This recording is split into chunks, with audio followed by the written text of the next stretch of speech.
Hello and welcome to Abhyudaya classes UP. विद्यालय अभिलेख क्या होते हैं?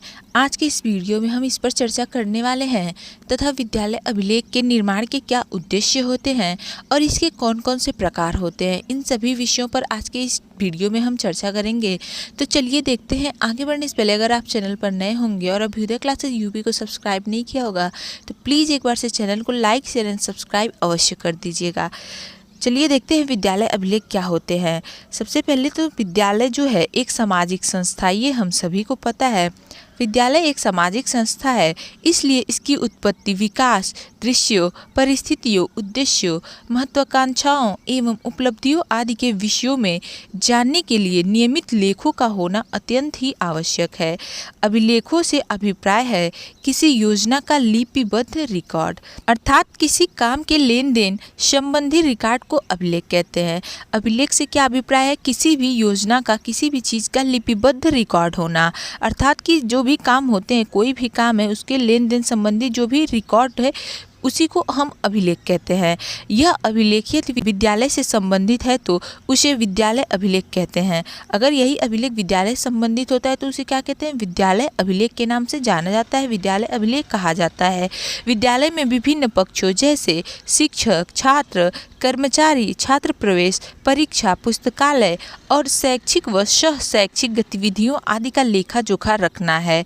अर्थात विद्यालय अभिलेखों का अर्थ ऐसे दस्तावेजों से है जिनके द्वारा विद्यालयों में अध्ययनरत छात्रों की जीवनी द्वारा संपर्क सूचना, शैक्षिक प्रगति, अनुशासन, स्वास्थ्य आदि की जानकारी मिलती है। साथ ही साथ विद्यालयों की भौतिक संपत्ति, कर्मचारियों आदि के बारे में भी पता चलता है। ठीक है, इतना क्लियर है कि विद्यालय अभिलेख क्या होते हैं। अभिलेख का मतलब होता है किसी चीज़ का लिपिबद्ध रिकॉर्ड होना। आगे देखते हैं विद्यालय अभिलेख निर्माण के उद्देश्य। सबसे पहला पॉइंट जो इसमें होगा वह सूचना प्राप्ति होगा। जैसा कि अभी हमने ऊपर समझा, उससे हमें सूचना प्राप्ति होती है। किसी भी चीज़ के बारे में अगर हमें जानना होता है तो उससे संबंधित जो भी रिकॉर्ड होते हैं उसे हम देखकर और उससे जो भी संबंधित सूचनाएं होती हैं उसे प्राप्त करते हैं। सूचना प्राप्ति पहला पॉइंट है हमारा। दूसरा, शिक्षा व्यवस्था को सुचारू रूप से संचालित करना। तीसरा, निर्देशन व परामर्श में सहायता प्रदान करना। और चौथा है हमारा शिक्षा अधिकारियों को विद्यालय संबंधी सूचनाएं प्रदान करना, शैक्षिक मूल्यांकन में सहायता प्रदान करना, अनुसंधान कार्य में सहायता प्रदान करना तथा विद्यालय की व्यवस्था का विवरण करना। और लास्ट पॉइंट है हमारा विद्यालय की उन्नति का भी आकलन करना कि विद्यालय ने कितनी प्रगति की है, कितना उन्नति किया है, उसका भी आकलन करना। इसका विद्यालय अभिलेख निर्माण का एक उद्देश्य होता है। अब आगे देखते हैं हम विद्यालय अभिलेख के प्रकार कौन कौन से हैं। ठीक है, विद्यालय अभिलेख के प्रकार निम्नलिखित हैं।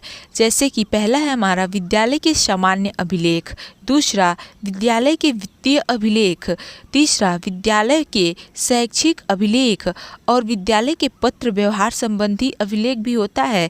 और पांचवा है हमारा विद्यालय के साज सज्जा संबंधी अभिलेख आदि। ये सभी क्या है? ये विद्यालय अभिलेख के सभी प्रकार है। कौन कौन से? विद्यालय के सामान्य अभिलेख, वित्तीय, शैक्षिक, पत्र व्यवहार संबंधी अभिलेख और साज सज्जा संबंधी अभिलेख। ठीक है, इसके इन प्रकारों को आप ध्यान में रखेंगे। आगे देखते हैं हम विद्यालय के सामान्य अभिलेख।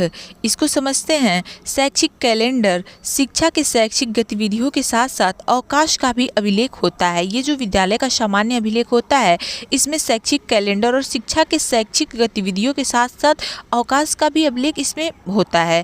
ऐसे अभिलेख जो विद्यालय के सामान्य क्रियाकलापों को लिखित रूप में प्रस्तुत करते हैं, जैसे शैक्षिक कैलेंडर हो गया, दर्शकों के विवरण की पुस्तिका हो गया, सर्विस बुक, लॉग बुक, आदेश रजिस्टर, भवन निर्माण हेतु ऋण संबंधी रजिस्टर, अवकाश रजिस्टर आदि। ये सभी किसके अंतर्गत आते हैं? ये सभी विद्यालय के सामान्य अभिलेख के अंतर्गत आते हैं। फिर दूसरा आता है हमारा विद्यालय के वित्तीय अभिलेख।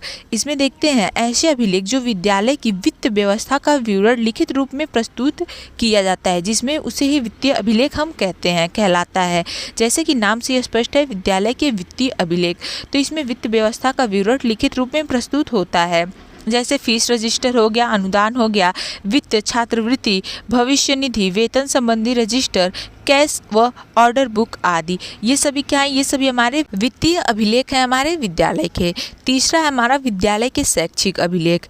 ऐसे अभिलेख जिनमें विद्यालय के शैक्षिक गतिविधियों का विवरण प्राप्त होता है, जैसे शिक्षक उपस्थिति पंजिका हो गया हमारा, छात्र उपस्थिति पंजिका, समय तालिका, प्रधानाचार्य के निरीक्षण का रजिस्टर भी इसमें आता है, प्रवेश या नामांकन रजिस्टर, छात्रों की प्रगति अभिलेख और शिक्षक डायरी आदि। ये सभी किस में आते हैं? ये विद्यालय के शैक्षिक अभिलेख के अंतर्गत आते हैं।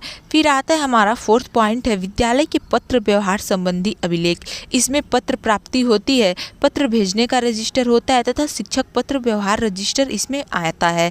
ठीक है, अब आता है हमारा 5वां पॉइंट, अगला है विद्यालय के साज सज्जा संबंधी अभिलेख। इसमें विद्यालय के संपत्ति रजिस्टर, पुस्तकालय की संपत्ति का रजिस्टर, विभिन्न विभागों की प्रयोगशाला संबंधी रजिस्टर, खेलकूद की सामग्री संबंधी व छात्रावास संबंधी रजिस्टर आदि विद्यालय के साज सज्जा संबंधी अभिलेख के अंतर्गत आते हैं। तो ये था हमारा विद्यालय अभिलेख क्या होता है, उसके निर्माण के क्या उद्देश्य है, होने चाहिए या होते हैं, तथा इसके कौन कौन से प्रकार होते हैं। आज के इस वीडियो में हमने इस पर चर्चा किया, ये समझा। आई होप आपको जो भी बताया गया हो वो समझ में आया हो। सो गाइज, आज की वीडियो में बस इतना ही। मिलते अगले वीडियो में, तब तक के लिए चैनल से जुड़े रहें। जाते वक्त अभ्युदय क्लासेज यूपी को लाइक शेयर एंड सब्सक्राइब करना नहीं भूलेंगे, अवश्य ही करते जाएंगे। Okay, thank you.